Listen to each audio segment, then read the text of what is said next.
I'm frequently asked about setting up sales pipelines, especially in CRM, sales automation software. So most of the CRM and or sales automation software have some kind of pipeline feature in there, some sales pipeline feature. And I think that gets a little bit misunderstood where the real value is of it. It's a sales pipeline. It's not the marketing funnel. That's a different thing. And I wouldn't use a sales pipeline to deliver marketing funnel type function. But the sales pipeline should be real easy for the salespeople to track their projects or opportunities through a simple pipeline, and should be nice and easy for a sales manager to have a look across multiple salespeople and see what's going on. Now, to refer to most of the softwares, they're all pretty good. They give you lots of features and functions and to utilize. But what I really prefer to do is to start with a piece of paper. So a piece of paper like the one that you can see on the page in front of you now. Simple matrix, and I prefer to fill this in before we even start looking at the software and what the software can do and the functionality of the software, just to have some clarity of thought. So simple matrix, and you can see across the top, I've got stage name, what's the activity that's happening during that stage, and evidence that the stage is completed, resources needed, automations needed, and then the time in that stage and the probability of winning that stage if you want to use that to generate some kind of forecasting revenue. So let me just explain. The stage name, that come up with a stage name that's very descriptive of the activity that happens. So it's very clear just looking at the stage name that you know what's going on during that stage. Define what it is that's happening. What specifically is the salesperson supposed to be doing during that stage? One of the errors that many people, experienced salespeople and rookie salespeople fall into is they're trying to do everything all in the same stage. And they don't understand that buyers can only go through a process at the buyer's pace. The salesperson can influence the pace through the whole pipeline, but the buyers have to do things in the sequence that their mind requires. So the salespeople need to not oversell too early. And what evidence do you have as the sales manager that stage was completed? So you have, for example, you have some qualification criteria. Well, what are the qualification criteria? And have you got some kind of documented somewhere that those criteria have been met before the opportunity is moved to the next stage? So just some clear evidence there. What resources are needed? So list down the resources that you needed. It may well be that there's lots of things needed. You won't have all that on day one when you look at the sales software, and you may have a list of things that you can develop over time. And as salespeople work the sales pipeline, they may go, oh, it'd be really good if I had this resource or that resource. Okay, put it on the list and let's get it made as a resource for them. And then what automations are needed? The software gives you the indication that you can automate just about anything.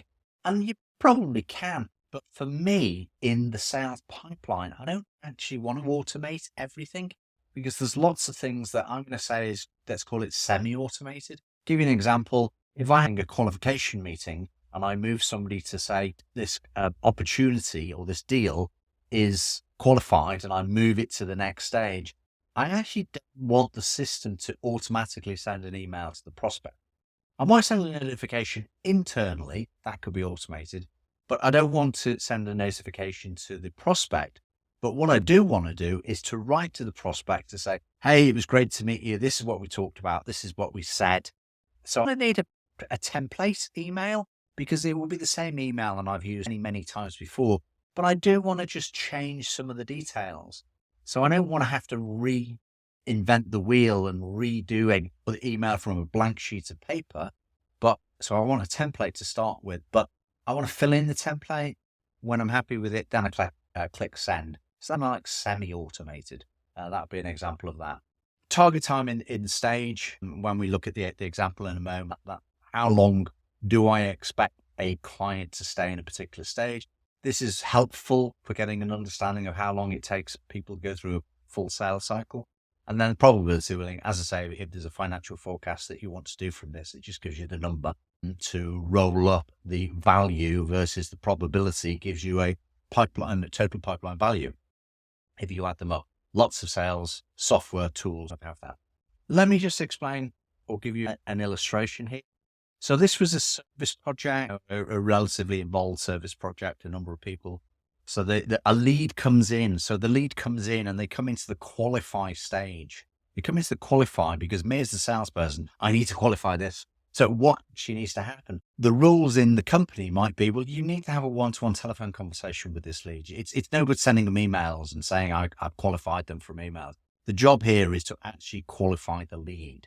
So I need to talk to somebody. Well, I need to ask specific questions that we've decided as a company are the questions that will enable me to get to knowledge of whether they pass the qualification criteria or not. So I might have some qualification criteria, and that will be in the resources that's needed in the criteria documented down here as to what the qualification criteria actually is. And do I know is it a real project? Can we do it? Do their needs meet what we do? Is the time frame realistic, and can we achieve the time frame? Do they have a budget set? Do I know who the decision maker is? These might all be things that you have in as the qualification criteria. The salesperson, they're going to find this out before we spend any company resources on moving forward. We need to know whether this project qualifies. So that would all be in there. What's the evidence? Do I need to send an email to the prospect? Is my bound email good enough? Or do I need an email from them saying, yeah, they agree that this is a project that they would like to work with me? Whatever your criteria are, what's the evidence? This way, we reduce the chances of some salespeople being overly optimistic compared to other salespeople. So it brings some accuracy into a team as to what we're all actually doing exactly the same. And then, as I say, templates needed, email templates, maybe booking links, that type of thing. What are the automations that we can put in there that just make my job as a salesperson easier? The next phase is very often some kind of discovery phase. You need to get in there as a salesperson and understand what the project's all about. What is it that they want? Why do they want it? Can what we do meet that? And there's a kind of a requalification as you're going through it. Who are the influencers and the decision makers? So while my bid is going to be a project bid and a financial bid, I need to know who all the influencers and decision makers are, because I need to make them my friend before I even bother bidding to make sure I win. So I don't want to bid and not have a very strong chance of winning. So what are the things that need to happen? What are the evidence that you've got? What do you have for your company? Do you need to know what their org chart is and their decision-making org chart is and the flow chart is? Do you need to have your internal fact-find documentation completed? Financial services project. We need a fact-find. We need a fact-find done before we can do a quote. Okay, what's that? And is that filed? Is that then filed in a certain shared drive or wherever? And do we have a communication plan with the influencer and worked out? It might be that you need to run some workshops with them to do a proper discovery exercise. Great. Well, what are the workshop materials? Have we got that? Can I please just pick that pack up, go to the prospects' offices and deliver? Do I have questionnaires? Have I got product design templates? Are there some ROI calculators that I need? What are all the resources? Let's just list them down and then we can work on making those available. And then again, the automations, things like meeting minutes templates, communication threads. I need my CRM to link together all the different communications relating to this opportunity, which is probably separate, although there's shared visibility with my conversations with the individual prospects. But around this opportunity, what are they? Is everything all linked together? What timing? A couple of weeks maybe to the discovery. 1 in 3 discoveries, we end up going on and winning. I'll give that a 30% probability. Next stage, quoting. All right, well, let's put it, that's what we're doing. We're doing a quote, estimate, proposal, whatever you call it in your company, no problem. Put that together, put the details of that together. That's what's happening. Now, as a salesperson, I may not be as involved in putting that together. I may have a team who do it. I may have some designers. I may have project managers. I may have technicians that are involved in that.